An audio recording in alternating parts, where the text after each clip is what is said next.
बिस्मिल्लाहिर्रहमानिर्रहीम। अस्सलाम वालेकुम। केमिस्ट्री क्लास 10 में चैप्टर नंबर 4 है बायोकेमिस्ट्री। बायोकेमिस्ट्री में आज हम सीखेंगे प्रोटीन्स। प्रोटीन्स क्या चीज़ हैं?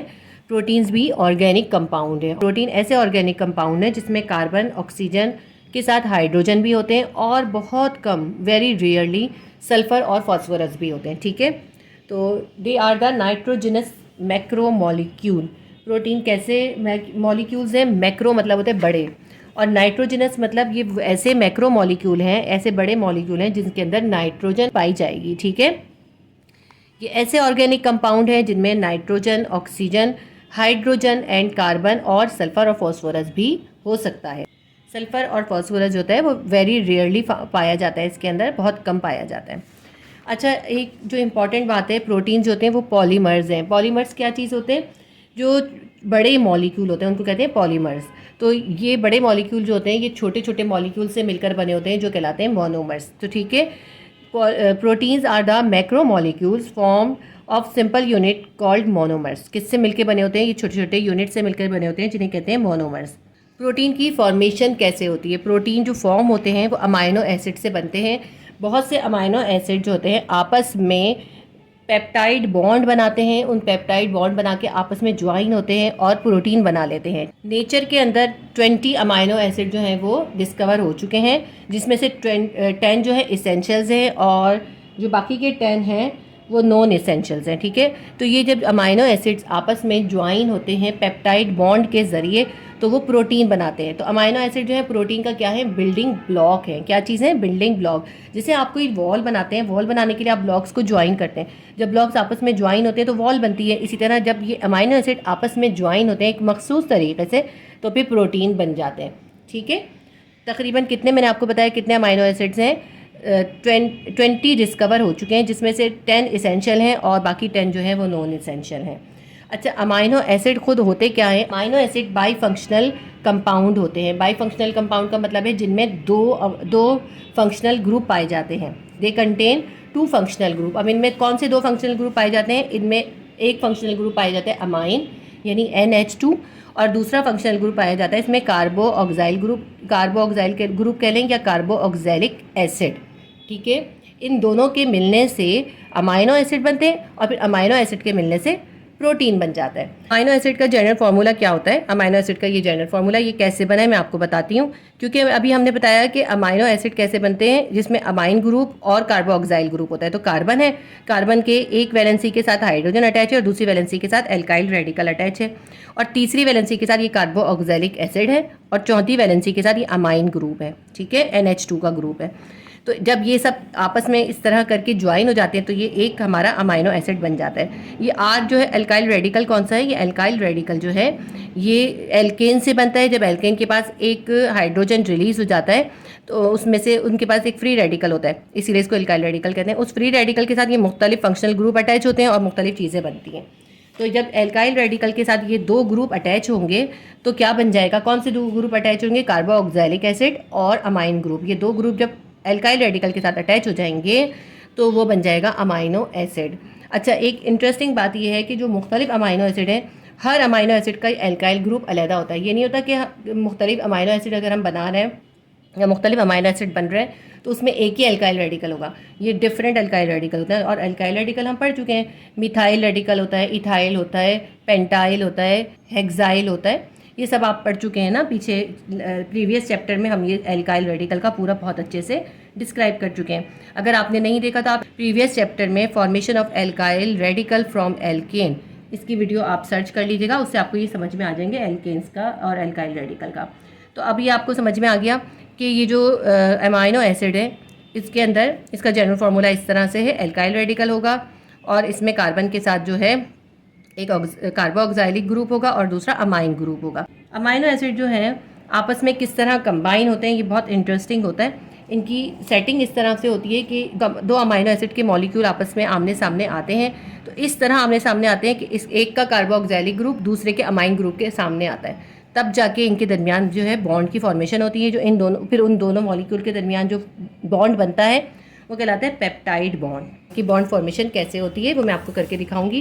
कार्बन की एक वैलेंसी के साथ तो एक एल्काइल रेडिकल अटैच हो गया, दूसरी वैलेंसी के साथ यहाँ पे अमाइन फंक्शनल ग्रुप अटैच हो गया, और तीसरी वैलेंसी के साथ हाइड्रोजन, और चौथी वैलेंसी के साथ जो है कार्बो ऑक्साइलिक एसिड ग्रुप अटैच हो जाएगा। कार्बो ऑक्साइलिक एसिड आपको पता है ना, कार्बो ऑक्साइलिक होता है COOH, लेकिन जब हम इसका फंक्शनल ग्रुप लिखते हैं, इसका फंक्शनल ग्रुप इस तरह लिखा जाता है हमेशा, ये होता है इसका फंक्शनल ग्रुप। तो यहाँ पर भी हम इसको इसी फंक्शनल ग्रुप की शक्ल में लिखेंगे। हम कैसे लिखेंगे, C डबल बॉन्ड O और यहाँ पे OH, ठीक है।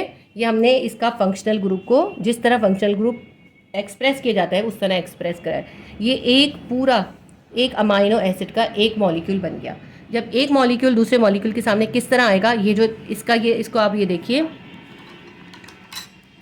ये जो है ना, ये पूरा ये कार्बो ऑक्साइलिक एसिड है। तो दूसरा मॉलिक्यूल इसके सामने ऐसे आना चाहिए कि ये अमाइन ग्रुप उसके सामने हो। तो दूसरा मॉलिक्यूल अगर हम इसके सामने करते हैं तो किस तरह करेंगे, हम इस तरह करेंगे कि ये अमाइन ग्रुप इसके सामने आना चाहिए। जब ये अमाइन ग्रुप इसके सामने आएगा जब ही इनकी जो होगी प्रोटीन का फॉर्मेशन होगी। अब ये अमाइन ग्रुप है, ये कार्बन के साथ अटैच है एक तरफ, और एक तरफ इसके जो है रेडिकल है, और एक तरफ इसके H आइन है, ठीक है। और इस साइड पे इसके जो है यही कार्बो ऑक्साइलिक ग्रुप आ जाएगा, इसी तरह से बिल्कुल सेम, ठीक है। ये देखिए, ये इस तरह से एक मॉलिक्यूल और दो मॉलिक्यूल साथ साथ बन गए। जब इनके आपस में ये इस तरह आमने सामने आएंगे कि इसका कार्बो ऑक्साइलिक इसके अमाइन ग्रुप के सामने होगा, तब ये आगे इनकी पेप्टाइड बॉन्ड का फॉर्मेशन होगी। अब पेप्टाइड बॉन्ड कैसे बनेगा ये मैं आपको सिखाती हूँ। ये जो OH है इसका, ये OH और इसका एक हाइड्रोजन, ये दोनों आपस में आके मिलेंगे, वाटर बनाएंगे और वाटर रिलीज़ हो जाएगा। क्या हो जाएगी, वाटर की डिहाइड्रेशन हो जाएगी। जब वाटर की डिहाइड्रेशन हो जाएगी, वाटर एलिमिनेट हो जाएगा। जब वाटर एलिमिनेट हो गया तो अब ये क्या बन गया, अब यहाँ गिफ्ट्स के बाद यहाँ पे जगह नहीं है, ये वरना यहाँ लिखना चाहिए, मैं नीचे लिखती हूँ कि इसके बाद क्या हुआ, ठीक है। इसके बाद क्या होगा, ये वाला उतारती हूँ। NH2 के साथ ये कार्बन है, यहाँ पे रेडिकल है, और यहाँ पे H है, और यहाँ पे C है, C के साथ डबल बॉन्ड है, ठीक है। ये तो पूरा उतार लिया, सिर्फ इसमें से OH रिमूव कर दिया। यहाँ पे स्पेस खाली बच गई, इसके पास OH चला गया। यहाँ पे जो है H चला गया, यहाँ पे क्या बच गया, यहाँ पे NH बच गया, ठीक है। यहाँ NH बच गया, एक H चला गया, और ये बाकी का पूरा ऐसे ही उतार लेते हैं। C है, यहाँ पे R है, यहाँ पे फिर C है, इस पर डबल बॉन्ड है, और यहाँ पे OH है, और यहाँ पे एक H है, ठीक है। ये मैंने पूरा उतारा है। सिर्फ इसके अंदर क्या चेंज हुई है, इसका एक H और इसका OH आपस में मिल के उन्होंने डिहाइड्रेशन कर ली, और वाटर जो है मॉलिक्यूल बन के एलिमिनेट हो गया। जब वाटर एलिमिनेट हो गया तो इसके पास से OH खत्म हो गया, इसके पास से एक H खत्म हो गया। अब इन दोनों के ऊपर जो है एक पे नेगेटिव और एक पे पॉजिटिव चार्ज आ गया, जिसकी वजह से एक दूसरे के साथ आके कंबाइन हो जाएंगे और पेप्टाइड बॉन्ड बना लेंगे। क्या बना लेंगे, ये बना लेंगे पेप्टाइड बॉन्ड। इस तरह से ये एक जो पूरा मॉलिक्यूल बन जाएगा, ये अब ये एक पूरा मॉलिक्यूल बन जाएगा यहाँ से यहाँ तक। ये जो पूरा है ना, ये एक मॉलिक्यूल हो गया। ये कौन सा मॉलिक्यूल है, ये है प्रोटीन। ये हमारे पास बन गया प्रोटीन, ठीक है। उम्मीद करती हूँ आपको समझ में आया होगा कि किस तरह से बना है। आपकी बुक में ये बना हुआ है सेम। और जो है यहाँ पे हम यहाँ पे मेंशन करेंगे कि -H2O हो गया, इसके अंदर -H2O हो गया तो फिर ये ऐसे बन गया, यहाँ से OH गया, यहाँ से H गया, और ये दोनों आपस में कंबाइन हो जाएंगे। एक और तरह भी लिख सकते हैं, जैसे आपकी बुक में लिखा है मैं उस तरह भी लिख के दिखाती हूँ। ये मैंने आपको समझाने के लिए इनको अलग अलग करके दिखाया था। NH2 है, यहाँ पे C है, यहाँ पे R है, यहाँ पे H है, ठीक है। ये पूरा उतारा, उसके बाद यहाँ C है, उस पर डबल बॉन्ड O है, ये पूरा उतार लिया। ये जो NH है ये इसके पास आ गया, ये NH ये आपस में ये जो है ना, ये साइड में से मैंने हटा दिया, एक साथ हो गया, ये इसके साथ ज्वाइन हो गया। ये C है, यहाँ पे R है, यहाँ पे C है, डबल बॉन्ड O है, यहाँ OH है, और यहाँ पे H है। इस तरह ये जो पूरा बना है हमारे पास, ये हमारा पूरा प्रोटीन का एक मॉलिक्यूल है, ठीक है। इसको कहते हैं पेप्टाइड लिंकेज या पेप्टाइड बॉन्ड, ठीक। आपने ये वाली लाइन लिख के और फिर एरो के बाद ये वाला लिखना है। ये तो मैंने आपको समझाने के लिए दिखाया था कि कैसे ये खाली हो गई स्पेस। जब ये स्पेस खाली हो गई आपस में आके ज्वाइन हो गई है, क्योंकि यहाँ पे नेगेटिव यहाँ पॉजिटिव था, इस वजह से। एक प्रोटीन बनाने के लिए इसमें मिले दो मॉलिक्यूल। जब दो मॉलिक्यूल मिलते हैं तो उसको कहते हैं हम डाईपेप्टाइड। अगर तीन मॉलिक्यूल मिलेंगे इसी तरह से कि यहाँ पे एक और इसी तरह मॉलिक्यूल सामने आ जाएगा। अगर तीन मॉलिक्यूल मिलेंगे अमाइनो एसिड के और एक प्रोटीन बनेगा तो उसको हम कहेंगे ट्राईपेप्टाइड। इसी तरह चार मिलेंगे तो हम उसे कहेंगे टेट्रापेप्टाइड, और इसी तरह सो ऑन चलता जाएगा, ठीक है। अब हम बुक में देख लेते हैं, आपकी जो मैंने सब कुछ बोला है वही सब आपकी बुक में लिखा हुआ है। प्रोटीन के बारे में हम लिखते हैं तो हम यहाँ से लिखते हैं these are the nitrogenous macromolecule found in all cells of living organism.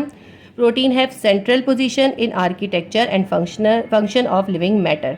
तो हम लिखेंगे ये जो है नाइट्रोजनस मैक्रोमोलिक्यूल है। नाइट्रोजनस इसलिए कहते हैं कि इसमें नाइट्रोजन भी है, क्योंकि आपने कार्बोहाइड्रेट पढ़ा था ना, कार्बोहाइड्रेट में नाइट्रोजन नहीं होती है। और ये तमाम लिविंग सेल ऑर्गेनिज्म में पाए जाते हैं और सेंट्रल पोजीशन होती है, इनकी मेन पोजीशन होती है किसी भी लिविंग ऑर्गेनिज्म के अंदर। They are compose of carbon, hydrogen, nitrogen, oxygen and very rarely sulphur and phosphorus. ये कार्बन, हाइड्रोजन, नाइट्रोजन और ऑक्सीजन से मिलकर बने होते हैं और बहुत कम इनमें क्वांटिटी में सल्फर और फॉस्फोरस भी हो सकता है। Protein are defined as the polymers. Protein जो है पॉलीमर्स हैं, यानी बड़े मॉलिक्यूल हैं, and form by the monomers से बने होते हैं। Of amino acid are called protein. ये मोनोमर्स क्या हैं? ये अमाइनो एसिड है। जो अमाइनो एसिड मिलेंगे तो वो एक पॉलीमर यानी प्रोटीन बना लेगा। अमाइनो एसिड क्या है? नीचे हमने आगे पढ़ते हैं। What are amino acid? Amino acid are the building block of protein.